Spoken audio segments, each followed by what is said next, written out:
Waverley is the central station for Edinburgh. If you're from outside the city, it basically is Edinburgh Station. Trains from the south pass beneath Edinburgh Castle. That's how Edinburgh it is. The station is the second largest in Britain after Waterloo, and of all the stations in Scotland, only Glasgow Central is busier. It has a complicated history. The station is named after a novel by Walter Scott, which I've always found weird. The novel was published in 1814 and was an enormous critical and commercial success. It's often considered to be one of the first historic novels. Still, I think naming a station after it is one of the strangest fan tributes I've ever heard. The North British Railway also named several of its locomotives after characters from Scott's novels. Like, honestly, if you love Walter Scott that much, why don't you marry him? The station lies between Edinburgh's old and new towns, on the site of what was once the Nor Loch, a rather disgusting pool into which the city's waste ran. In 1820, the loch was bought by the Edinburgh Corporation, with a view to turning some of the land into gardens. The landowners in the new town were concerned about the rest of the land, though, and what might be built there. A legal dispute arose. The eventual outcome of this was that, while the corporation could finish building what they'd already started, nothing else could be built above the level of Princes Street. This would have a direct bearing on Waverley Station. The current station was built in 1868. From 1854, though, the name Waverley had been applied to a collective of 3 stations. Those stations were General Station of the Edinburgh and Glasgow Railway, the Edinburgh, Leith and Granton Railway's Canal Street, and North Bridge of the North British Railway. The North British is the one that's really of interest here. It was founded in 1842 to build a railway from Edinburgh to Berwick. This was part of a much bigger scheme to construct an East Coast main line all the way from Edinburgh to London. At Berwick, it was to meet the York, Newcastle and Berwick Railway. The man pulling the strings was George Hudson, railway entrepreneur, visionary and embezzler. Hudson's planned route was not very direct, relying primarily on railways in which he had a controlling interest. The North British were Hudson's Scottish allies, and as such played a key part in the plan. I mean, not the embezzlement part. In the end, Hudson's empire would collapse after his criminal business activities were exposed, and a more direct route would be built, but this didn't affect the North British Railway's part in the scheme one jot. They still had the best East Coast route from Berwick. The North British expanded quickly. In fact, Waverley Station was their idea, giving Edinburgh a grand central station, as it were, serving all the different railways coming into the city.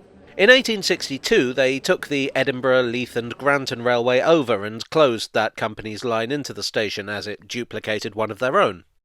In 1865, the Edinburgh and Glasgow was absorbed into the North British Empire, and now the North British had exclusive control of the stations of Waverley. In 1868, the 3 old stations were demolished to be rebuilt into a single massive station. But not quite massive enough. The railway network was ever expanding. By now, the East Coast main line was complete, and Waverley was receiving trains all the way from London. As early as 1869, it was proving cramped. In 1873, it was expanded. But soon, even this wouldn't be enough. The North British continued to build more lines, funneling more and more trains into the valley where Waverley sat. Piecemeal expansion just wouldn't cut it anymore, and in 1891 the North British received parliamentary approval to rebuild the entire station from scratch, as well as the bridges spanning it. New tunnels were built. The railway expanded into Princes Street Gardens, and I'm sure you can imagine how happy people were with that. Construction began in 1892 and finished in 1901. The Wetherspoons is one of the few remaining parts of the old station. While they were building this, the North British made an addition. If you wanted to show that you weren't a small-timer in the world of Victorian railways, you needed a grand station hotel. So the company bought land off the corporation and built a hotel called, imaginatively, the North British. Now, attentive viewers might be thinking, but hold on, I thought you said they couldn't build anything above street level. True dat, but this site was one of the ones exempted from the legal ruling, due to the fact that the corporation had already started building there. The hotel opened in 1902. Finally, Edinburgh had a station worthy of the city. At that time it was the largest station in Britain. The station holds an important place in railway history for other reasons. In 1888 it was the finishing line for the races to the north, a competition between the east and west coast railway routes to provide the fastest service to Scotland. The east coast won, by the way. From 1862 it was the destination of a train known as the Scotch Express.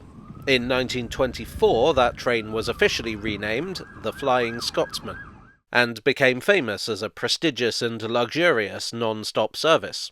Its drivers became minor celebrities, and the name endures in popular culture long after the service was discontinued. In 1923 the entire East Coast route fell under the London and North Eastern Railway, and Waverley saw some of the most advanced steam locomotives in the world. But the LNER were masters of putting on a show. In reality, the glamorous express trains hid the truth, that they were a poor company whose lines mostly lost money. Waverley, like most of their stations, was rather poorly cared for under their stewardship. In 1948, the railways of Britain were nationalised. British Railways, the new owners, were informed that they had to start running cost-effectively. I don't think I'm being too cruel if I say that cost-effectiveness was prioritised over providing a good service. Under the notorious modernisation plan of 1955, hundreds of miles of track across Britain were slated for closure. And again, I don't think I'm being too cruel if I say that the further you were from London, the more likely you were to lose your local railway. Services from Waverley were cut back. The goods yard was closed. Many of the lines and stations served by Waverley were closed.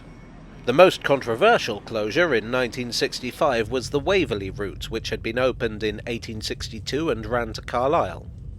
That same year, the nearby Princes Street station was also closed, with services directed into Waverley instead. In 1870, the station was modernised for the Commonwealth Games, although not very well. In 1983, the hotel was sold off and renamed the New Balmoral. I've heard it suggested that the name was so they could reuse the NB monograms. But I've only actually read that on Wikipedia, so take that as you will. But in 1991, an omen of changing fortunes appeared. The station was Grade A listed by Historic Scotland, in recognition of its historical significance. In 1994, British Railways was privatised, and in the 21st century it seemed that the companies that controlled Waverley and the lines into it were reversing the neglect of the 20th century. The station was renovated again. Lines into it were electrified. Lines were reopened. Even the Waverley route has been partially reopened in the form of the Borders Railway. New platforms were put in and old ones extended. Ideas to expand upwards, as has happened at other stations, have been blocked by that old legal ruling, which, I'm just going to offer my opinion here, might not be a bad thing. Accessibility has been improved by the addition of escalators. There's a tram service from here to the airport. Well, from near here. Actually, I'm planning an entire video on the trams, so I won't say too much about that here. The history of Waverley is as extensive and complicated as the station itself. It's a tale of expansion and contraction as it's been battered about by different railway companies and government policies. Still, despite all that, it's a station that appears to be on the up. Well, metaphorically at least.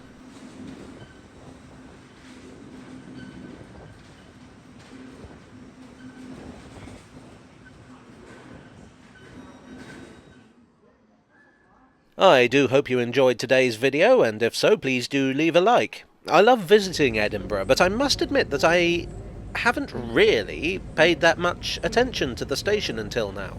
Probably because I'm always either excited to be in Edinburgh or running for the train home. Anyway, I have some more videos on Edinburgh planned. I'm thinking Princes Street could do with a video. And of course, as I just said, there are the trams. Subscribe and hit the bell icon to be notified of that if you have not already. Thanks as ever to my donors on Ko-fi and Patreon. You are the North British Railway to my East Coast Main Line. And I'll see you all again very soon. Cheerio.